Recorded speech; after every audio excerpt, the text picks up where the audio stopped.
some people, like football teams, are just trying to make a statement. UCLA didn't make any noticeable noise in the Big Ten in their first year. But our Locked On UCLA host, Zach Anderson-Yoxsimer, is here making a statement with that handlebar mustache and is hoping his Bruins can do the same next year. Zach, lots to get to here with the Bruins. Talked about their Los Angeles counterpart, USC, last week on the show, and I think USC could be at least better than last year, but I don't put them in the top tier of the Big Ten yet. That's not even where UCLA is trying to go. They're just trying to be bowl eligible.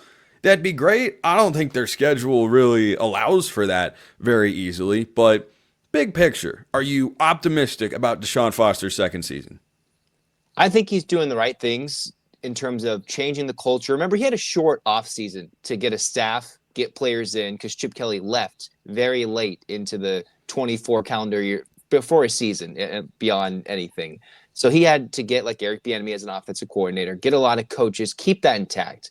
This offseason, he's brought in quite a few transfers, brought in a much better high school class, in my opinion, and completely overhauled his staff. So I think there's a lot of potential for UCLA to show improvement, maybe not in terms of overall wins and losses, but definitely a product on the field. Their schedule on the back half, boy. Not at Indiana, host Nebraska. There's one bye mixed in here, by the way, that's in between Indiana and Nebraska. At Indiana, host Nebraska. At Ohio State, host Washington. At USC. I mean, realistically, am I nuts for saying 2 wins for the Bruins in that stretch would be phenomenal? Well, last year it was a back half that UCLA got red hot, and that included Nebraska. Although I'm assuming with the sophomore quarterback, Rule getting that team back, that'll be a little bit tougher of a matchup. You mixed in. They lost their defensive coordinator, though. You never know what kind of impact that can have. I just think the quarterback play will be so much better with a sophomore quarterback that it will tear to shreds most teams in the Big Ten that he didn't last year. Then, of course, Washington should be better, although that's a UCLA home game. SC, that's a tough game no matter what, whether UCLA is good or bad. I don't really know what Lincoln Riley's doing, whether it's good or bad. It's going to be tough for sure. But UCLA, after one of the tougher non-conference schedules in 2024, endless travel miles, they still figured out a way to put it together and play hard in the back half. I like to have hope and say they could do some things and get a couple of wins in that stretch. But, on paper, it does look pretty tough to end the 2025 season. From a roster standpoint, you've got 18 teams in the Big Ten. Just off the top of your head, top 6, middle 6, bottom 6, where would you put this Bruins roster right now? I'd like to say with an optimistic bottom half of the middle 6. Bottom half of the middle 6. So you're thinking somewhere around like the 11th, 12th best roster in the Big Ten? I think so. There's still a lot of pieces to come together, right? UCLA lost quite a bit on offense. They're losing one of their best tight ends, losing their starting running back, starting quarterback, having to replace and better an O-line that could not protect their quarterback last year. They're one of the worst teams in the FBS at sacks per game. They couldn't run the ball. They do have a new offensive coordinator that could significantly change things with a new signal caller for a year, with the JUCO rule allowing these guys to get extra years of eligibility. That's where Joey Aguilar, the Appalachian State transfer, comes in for UCLA. So there could be new energy, new coaching energy coming into UCLA that held them back last year, a la Eric Bieniemy in some aspects. So I hope maybe that could come in, the co-Indiana offensive coordinator coming to UCLA. But I think all that together, mixed in with some roster turnover, could lead to a better 2025, or it's going to go right down the tank and DeShaun Foster would be on the hot seat in 2026. You don't think he'd get fired after this season, though? He'd get a third season?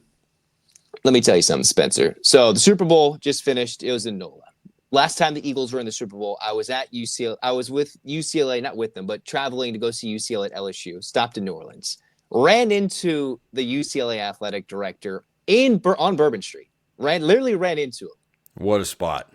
And and let's just say I don't think DeShaun Foster is going to be on the hot seat in year 2 or year 3. He'll get time. Now, the Bruins did get a new chancellor, which means there's a new boss on top of Martin Germain, the UCLA athletic director. So if he sees fit, he could clean house if things are going really, really bad for the football program in 25.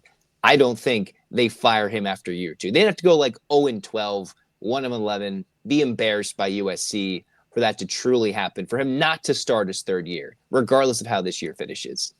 What's the quarterback plan for UCLA? They have 5 million quarterbacks in the roster, some mixed from a Chip Kelly, some mixed from last year's recruiting class, a last-minute commit brought in by Tino Sunseri, and then right now, to replace Ethan Garbers, UCLA, in my mind, they're going to go with Joey Aguilar. You go with him as the starting quarterback, and then you figure out which one of these quarterbacks is available. I believe one of the top 26 signal callers, Brady Smeagol, is still available at this point. He's a SoCal kid in their backyard. UCLA just got his high school teammate as a receiver commit late in the 25 class, so maybe they pivot towards him. But they already have 2 quarterback commits coming in, quite a few commits or transfers after Aguilar's year. So there's just so many different options. It just seems like a divided fan base that what the succession plan is for UCLA quarterback, I'm not even clear. Just figure out which one of these kids is talented and who could challenge for the 26 starting job. I just think they have a capable, quality quarterback in 25. And after that, it seems like a big question mark at the moment. The reason I wanted to talk about UCLA on today's show is not just because I brought up USC on Friday's episode of the show, which you can go check out if you missed it. I think about every conference now as who's the Indiana, who's the Arizona State that's going to be picked low in the preseason poll, not a lot of hype, and then boom, it's the story of the year in the conference. For everything that happened in the Big Ten this year, Indiana was the story of the year. That was historic and unlike anything we've seen. And we'll talk about them on tomorrow's show. Arizona State, picked to finish last, wins the conference. Like, those are the sorts of things I'm looking for. Does UCLA have anything in that regard? Do you have any reason to be wildly optimistic that suddenly this can be just a phenomenal Indiana type run? Maybe having their former co-offensive coordinator. I don't know. I'm searching for it. I just struggle to find it. I've been down on the DeShaun Foster hire ever since it was made. I know it was made under less than ideal circumstances, but you could have given him the interim tag for the year and gone out and done a more thorough search to find a guy that is more proven as a head coach or even as a coordinator somewhere. But is there any reason for UCLA to feel optimistic right now? Well, I'm usually a lot more optimistic than you are, Spencer. So we'll add that. See, I think I look good with this handlebar mustache. So we'll take that as a You're grabbing it by the reins. We're holding on for dear life here with UCLA football. I think I am high on Aguilar. Now, am I going to come out and say he's going to turn into an automatic, Heisman candidate? No, but I think the offense, it was not that good last year. They played a lot better at the end of the season, but it was really held back. The last 2 seasons have been pretty mediocre for UCLA offenses. With you think you have Chip Kelly. Eric Bieniemy is touted somewhat by myself by his name that he is a big offensive genius, and it just hasn't really panned out the last 2 years for UCLA offensively. They've been led by Danton Lynn, who went to USC, and I think the special sauce for UCLA overall, Ikaika Malloy has been a secret steal as a defensive coordinator in my mind, when he's been the secret guy that brought Leatu to the UCLA Bruins, and they're able to get him cleared.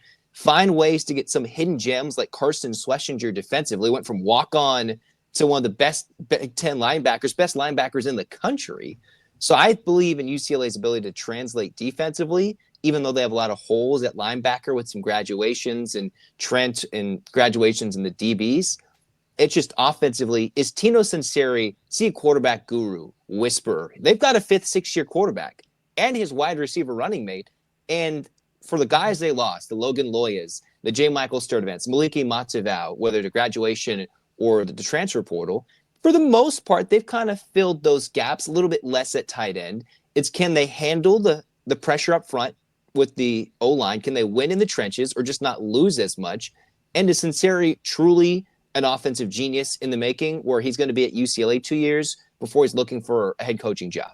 That's really what it comes down to. If he is, then UCLA could come out, and a real optimistic take about the season, I think, would be 8 wins without being outlandish, right? Like if he's really good and UCLA 8 wins would be something, man. That would catch me off guard. But so I'm thinking 8 wins. And of course, if we're talking Indiana, Arizona State, they had much higher levels of getting to the CFP. I think it's a little ludicrous this moment. As much as I want to go there, I just can't realistically say that they would be there at this point. But 8 wins would be a true optimistic ceiling for UCLA. I do think there's a way they can get bowl eligible this year with the talent they have, with the turnover they've had in the coaching staff. I'm not sure they're Indiana level, but they're certainly trying to be it when you steal their offensive coordinator and change the whole coaching staff. Zach Anderson-Yoxsimer, Locked On UCLA. Appreciate it as always. Appreciate everyone listening. I will see you next time. And until then, hope you have a wonderful rest of your day.